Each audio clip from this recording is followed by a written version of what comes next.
I mean, we got a few games that I'm really interested in, a couple of big ones that we're going to talk about. I mean, Ohio State, Penn State has been one of the really good ones, and just in terms of how closely those games have been contested in recent years. And then, you flip it to the Michigan State rivalry, and it seems like that game always brings some pretty good drama. So really excited for this weekend. Yeah, for sure. Let's take a look at our big story. It is those matchups coming up tomorrow. 5 games in all. It's the last weekend with byes. Remember, starting in November, all 14 teams will play every week. Just one game at noon. It is that big one, though, that Joshua was talking about, Ohio State and Penn State. Got a special 2:30 Eastern start for Rutgers in Minnesota here on the Big Ten Network. And you see the rest of the action, including that other game, Spartans and Wolverines, in prime time. So let's start with the Buckeyes and the Nittany Lions. Let's break it down, starting when Ohio State has the ball. So OSU on offense, Penn State on defense. What are you watching? Well, the Ohio State run game was the big question coming out of that game against Iowa. I think a lot of people were shocked by the fact that Ohio State was only able to accumulate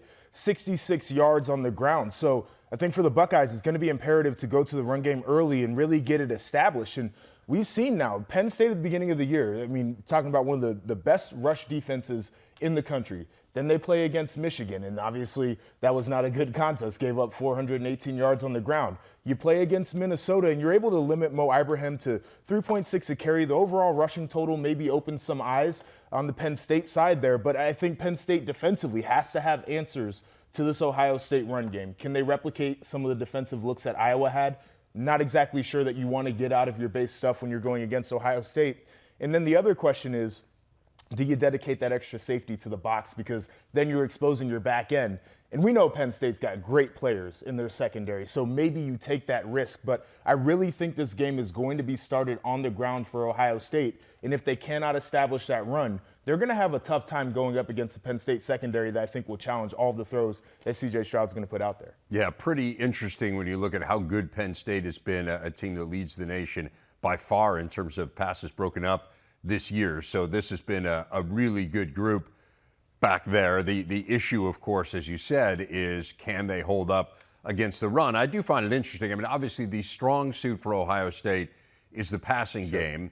And so you would think there would be kind of this desire to establish that right away. And yet this year they have run it more than they've thrown it. And it does feel like they have done that with an eye on really that big game, I think, at the end of the year against Michigan, and kind of whether or not you are concerned after that Iowa game that in a game where they didn't need to run it, but they clearly tried to run it. And as you said, just over 2 yards a carry.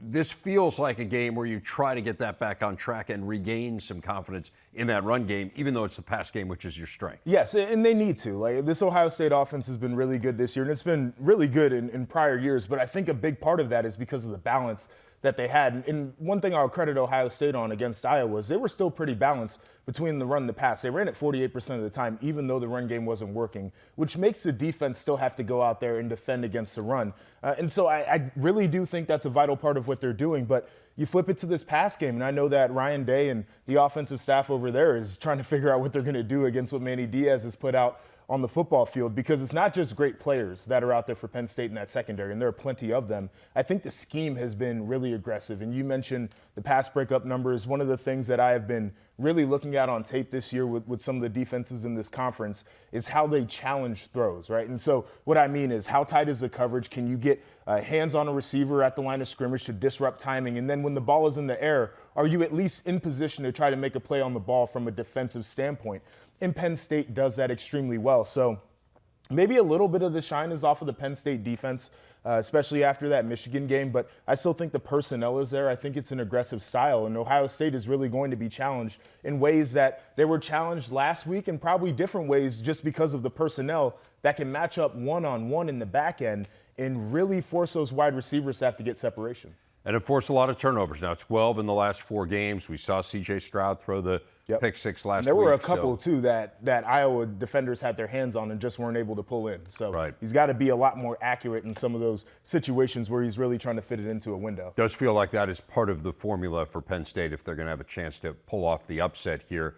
Let's flip it to the other side. What about when Penn State has the ball? Certainly Sean Clifford coming off a really nice game against Minnesota, 4 touchdown passes, equaling the amount the Gophers had given up all year coming in. This is a little bit different animal, though, with Ohio State defensively, although probably the best offense that they've faced to this point. I would totally agree with that. I think Ohio State has made vast improvements this year on the defensive side of the ball. This Penn State offense has built-in advantages, though, through personnel and formations, and I think that's what I'll have my eye on the most when Penn State has the football.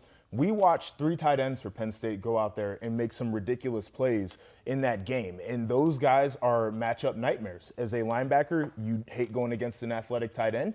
And as a player in the secondary, those guys are just much bigger than you are. So Penn State has to find opportunities to let those guys go out there and make plays. But you've also got 2 really good young running backs that they want to get started up again. Those guys came out the gate smoking. They want to make sure they can establish a run. And then I mentioned the formations. And one thing I think Penn State has done really well this year is they have created alignments and formations that challenge defenses schematically. What I mean is they'll put a nub side tight end, so it's a tight end with no wide receiver outside. They'll try to bring the cornerback into the run fit and make a skinny guy have to make a tackle. They get into unbalanced formations, which takes the defense out of some exotic looks, makes them play some more base, and really challenges how the defensive line, the linebackers, and the secondary have to adjust.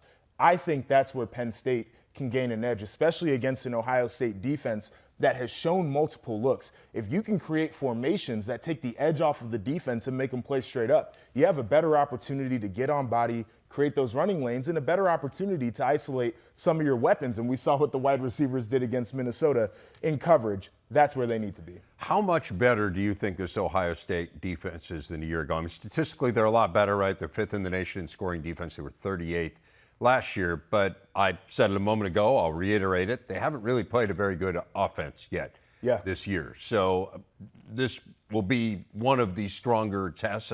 Wasn't a great Penn State offense a year ago. I think we both believe that it's better this year than it was last season. But is the improvement statistically by Ohio State more a byproduct of schedule, or do you believe they are genuinely that much better, or is the jury out? I think it's a combination, honestly. I feel like Ohio State has made bad offenses look bad, and that's what a good defense does.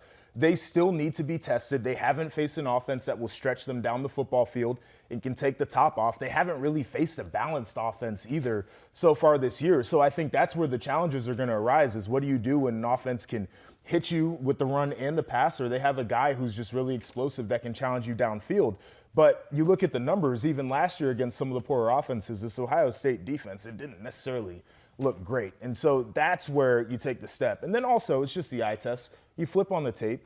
Guys are playing really fast. They're getting downhill into their gaps. You see a lot of communication out there, not a ton of confusion. And I think that's a big step, too, is guys are really bought into the system that they're running right now, and they're playing a lot better because of it. Should be a really fun one. 6th straight time they have met with both of these teams in the top 20. That is the 2nd longest streak in Big Ten history. Only the 1970s battles between Michigan and Ohio State had a longer such streak. So consistently been 2 really good teams. Ohio State has consistently figured out a way to win, although, as you said, some of them have been really narrow. This is CFP week in college football. So first rankings coming out Tuesday. We'll take a look at where things stand right now. This is the AP poll.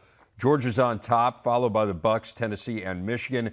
Clemson and TCU both unbeaten as well. Among those unbeatens, Ohio State and the Vols are the only ones facing ranked teams this week. We already know about Ohio State's matchup. Tennessee takes on 19th-ranked Kentucky.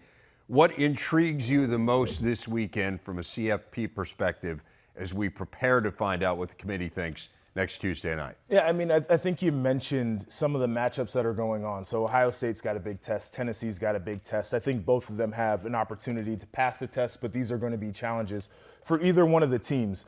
The initial CFP rankings, they make me feel a type of way, because I think I get Could you describe the way? The way is that was ambiguous. Too emotionally involved to the early rankings, knowing that it's not going to really matter until the final one comes out. But I sit there on my couch, much like most of America, and I yell at the television. It makes me feel not so great, because the CFP has basically come out and said, we're going to make decisions however we want to. There's not really a defined criteria. They lay out certain things that they're looking at, but can we actually know that they're going to stick to that every year? So that's part of it. And then the biggest thing that I look for, at least early on, is how do they rank 15 through 25?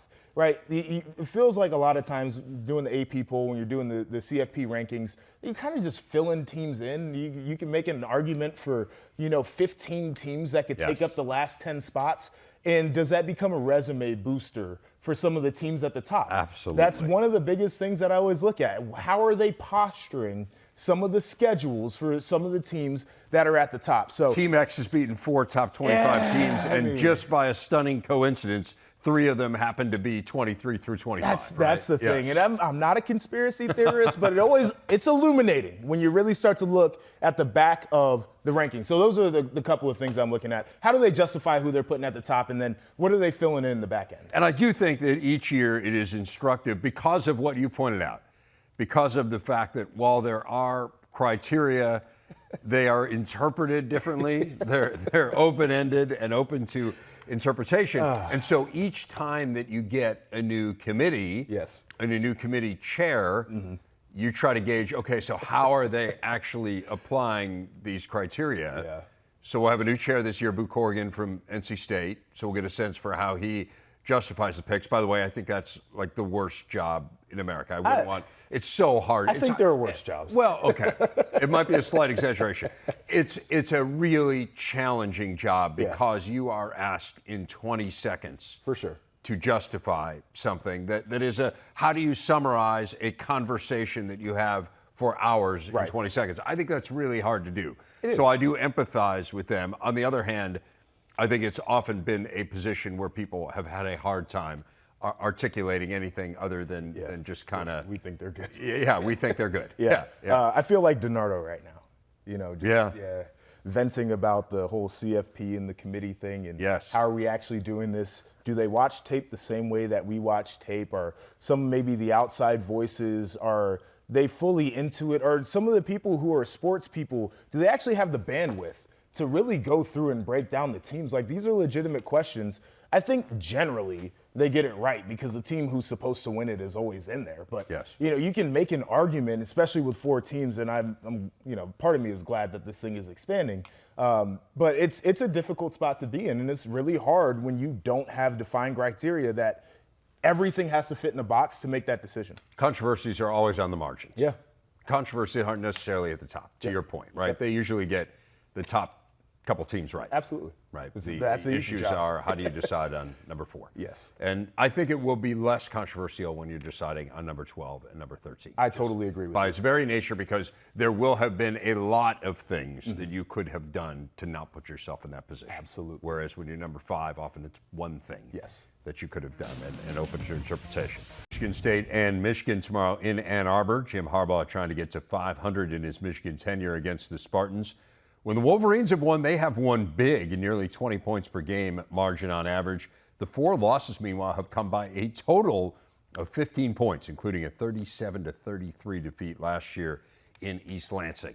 Let's do a similar approach to what we did in the previous game, starting when Michigan has the ball. Feels to me like the themes overall are kind of line of scrimmage here, and Michigan is just a superior line of scrimmage team. You agree? Yes, and this is going to be a tough one. When Michigan has the football, we know the struggles Michigan State has on defense, but I think there's an opportunity for these to be exposed in a major way because I keep going back to what you do with your safeties and how you manipulate the box count in order to gain an advantage defensively. I truly don't know what Michigan State does because the moment you bring that extra safety down there, Michigan has players on the outside that can beat you over the top. Michigan State's pass defense has not been good for the last 2 years. So you're putting yourself at risk right there. You keep that extra safety out, and we know what Blake Corum and Donovan Edwards are going to do. But even when you bring that extra safety in, and this is the part that causes the biggest trouble, J.J. McCarthy's a runner. So the number that you thought that you had, the man advantage you thought you had in the box, that's eliminated because J.J. McCarthy can run the football. And Coach Meyer had that urban analysis last week that was really good, explaining how they manipulate both sides of the play. They have one call for play side, and they read it. And then if it's not there, they'll run a counter on the backside. I don't know what you do with that. And so for this Michigan State team, they've had some extra time to prepare. But as poorly as they have played on defense, I am struggling to find out a game plan that I think makes sense for them, given all of the tools that Michigan has on offense. Doesn't it feel like against Michigan, they haven't really proven they can beat teams over the top yet. I mean, that feels like that is the one area where maybe you roll the dice a little bit. I mean, we know how good Blake Corum is. You know how good JJ is. You know how good they are in the short passing game. They're fabulous. He's the most accurate passer in America. But as you kind of described the decisions that you have to make and the fact that you're going to have to give something up here, isn't it best to at least try to make them beat you long, or no? You're shaking your head no. I mean, you can try, but we also saw when Michigan State played Minnesota, that's not necessarily the most explosive passing offense, and those guys were hitting all the passes that they wanted to. Yeah. That's where I really struggle with it. Like, this is a very vulnerable passing defense, and we have not seen J.J. McCarthy go out there and stretch the field. I totally concede that. But what we do know is this kid's got a live arm, and he is a risk taker. So he will put that thing up in the air and let one of his guys go make a play on it. And that is the thing that you fear the most. So maybe you roll the dice early on and see, are they willing to actually do it? Like, you check their willingness. But the moment you get hit with it, then that's when you start asking the questions. We're digging deep in our bag. What do we do now? I will say this. The last time we saw Michigan State's defense was the best we've seen of them. Totally agree. This year against Wisconsin. They really played well. Yep. What about on the other side of the ball? When Michigan State has it against this Michigan D, which I know has surprised me in terms of how good it has been. I expected it to be good. Yeah. I don't think I expected it to be great. To this point, it has been great. Yeah, I'm with you. I expected the defense to be really good for Michigan. I did not expect them to be playing at a level that you can make an argument was better than what they did a year ago. And that was a phenomenal defense that they had a year ago. Michigan State has struggled to run the football with consistency this year. I think a lot of that has to do with them being out of sync offensively, playing from behind in some situations where you can't really establish the run. But this is a Michigan front that I think is playing as well as any defensive front in the country. I flip on the tape and I keep going back to this, but they've got really good players. Like, take that out of the equation. They play with such discipline. They do the little things so well. They play with a great base. They play square. They play with great leverage. They use their hands extremely well. Like, all of the things that a defensive line coach would want to teach a defensive line to do, they do. And I think Michigan State is going to struggle to block that. Now, they have a couple of weapons in the pass game. I love their tight end room. I like Coleman at wide receiver. Jay Reed is a guy who we know has been explosive, but are you going to have the opportunities to challenge downfield with that Michigan pass rush that at this point is playing better than they did a year ago? So those are the questions that you go to. I think they have to be patient in terms of the run game, but there are going to be shot opportunities that they have to take, and they have to connect on them, because I'm not exactly sure that dropping back the whole game is going to be a great game plan. And they're getting healthier there. I mean, Jaden Reed looked like himself in the Wisconsin game for the first time in a long time. But this is a difficult group to go up against. Michigan is second in the nation in terms of yards per play allowed, right around 4 per game. And you were talking about how difficult it is to run the ball. That has been the barometer in this game for basically half a century. I mean, 46 of the last 52 meetings, the team that ran the ball for more yards has won the game. I mean, remember what Kenneth Walker did a year ago. I mean, he was lights out in that game, and that was the big difference there, is they had the ground game. They could rely on it. It was established, had a guy who could run through tackles. I'm not exactly sure they have that personnel this year, but they have to find a way to generate that type of production this year. He was pretty good. Yeah, he was very good. As we've learned, he continues to be good. Yes. He has moved on to the next level. Meanwhile, over in the Big Ten West, Illinois is on top at 3-1. But the Illini still must play two teams that are just a game behind them in the loss column. They get Purdue in a couple weeks. They play Nebraska tomorrow in Lincoln. I got to say, this one feels similar to me to the game we were just talking about, just in that on the line of scrimmage, it feels like Illinois is so vastly superior to Nebraska that it's going to be hard to overcome. Yeah, and I was thinking about this idea that it could be a trap game for Illinois, but I think Brett Bielema was too good of a coach to allow that to happen, especially with the time off that they had. But Illinois, to me, is the most complete team in the West by far. They're offensively on the line of scrimmage doing a heck of a job. Again, the run game has been lights out this year. They're throwing the ball pretty well. I mean, Tommy DeVito back there has been a guy that you can trust to roll out there and make the plays that come to him. And then defensively, it's the same thing. That line of scrimmage on defense is just crazy. And then their secondary, I talked about challenging throws earlier. Those guys, every single throw, they want to challenge. But the biggest question is Trey Palmer in this game for Illinois defensively, he's going to be a lot to handle. I mean, this is a guy who, a 10 to 100-meter guy, take the top off of the defense. Your pass rush has to be your best coverage tool in this game. You have to get pressure on Thompson at quarterback so he does not have the time to throw it to Palmer down the field, because I think that's the only part of Nebraska that if they can connect consistently, that'll really make this game ugly for Illinois. Right, but again, this is where I keep coming back to Illinois second in the nation in QB hits and QB knockdowns. Yep. They pressure the quarterback at the second highest rate in the country. So, yeah, I mean, Trey Palmer is really difficult to defend, but if he doesn't have any time to get open. It's the D-line is the best pass coverage tool in this one. That's what it's going to come down to. If you can find answers to slow down the Illinois defensive line, then this game becomes very interesting. Yeah, but if you can't do it, then, I'm not exactly sure Nebraska has the other tools to really keep up in this one. It's crazy how good Johnny Newton's been, Keith Randolph. Yep. I just think it's such a testament to this coaching staff that they have taken these pieces that, honestly, I say this with all due respect, were kind of unexceptional pieces early in their career. Yes. And they have turned them into superstars. I remember the first time we talked to Brett Bielema when he took the job, the end of 2020, and he said that he has a program that's built on development. And in recruiting, they get the underdeveloped, under-recruited guys, and the guys on their roster, they want to maximize everything that they have. And he meant that when he said it. They have maximized so many guys on that roster. It's been impressive to watch. Yeah, really good. So Illinois obviously in the driver's seat in the West. We'll see if they can keep it up tomorrow. Tomorrow we got Rutgers and Minnesota going head-to-head. Big Ten football powered by Unleaded 88.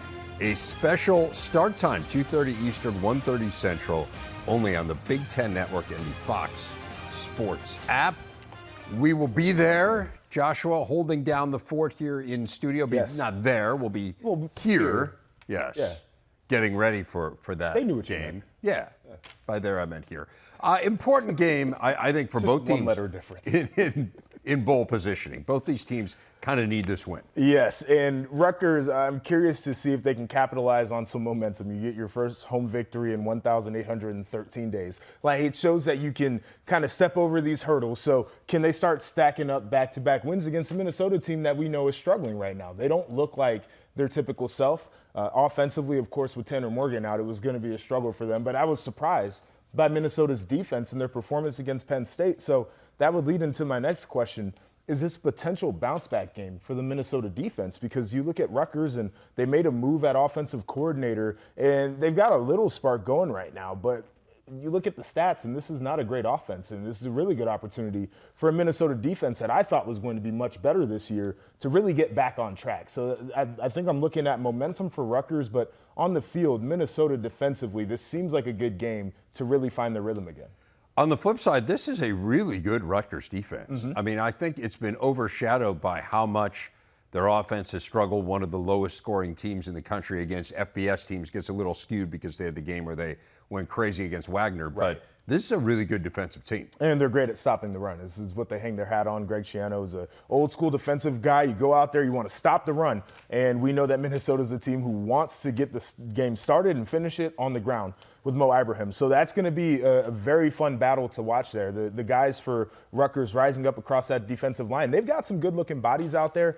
But this Minnesota offense, Mo Ibrahim, certainly the engine, but this offensive line is not the same group from a year ago. No, that's for sure, and I think that's begun to manifest itself here. It's going to be tough against Rutgers. 5 of their 7 opponents under 75 rushing yards. Finally, Iowa and Northwestern. You've got the struggling Iowa offense. You've got this struggling Northwestern defense. Frankly, Northwestern, both units have been subpar.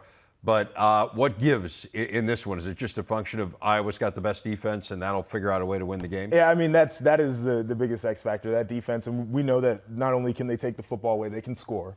So that's going to help them. But I've got a feeling that Iowa's, like, they have to be able to move the ball in this game, right? Like, if there is one if you can't, you got problems. That they can move the ball. Especially running the ball. Yes, it's a terrible run this defense. one. And that's what I'm thinking. But I don't know how confident I feel in their ability to do that. This is going to be a very unique matchup when Iowa has the football to see if they can actually get some push there. But it goes back to this Iowa defense. I mean, that is a challenge that a lot of teams have struggled with for the last few years. I will say this. First of all, it's been a really even series through the years. Now, again, things are different, right? Neither one of these teams is really clicking, but the road team has had its way historically, winning 6 of the last 7. It's a good nugget. I did not know that. You didn't know that? Yeah. Yeah. Wow. There's going to be lots more where that came from on Big Ten Tailgate tomorrow. Well,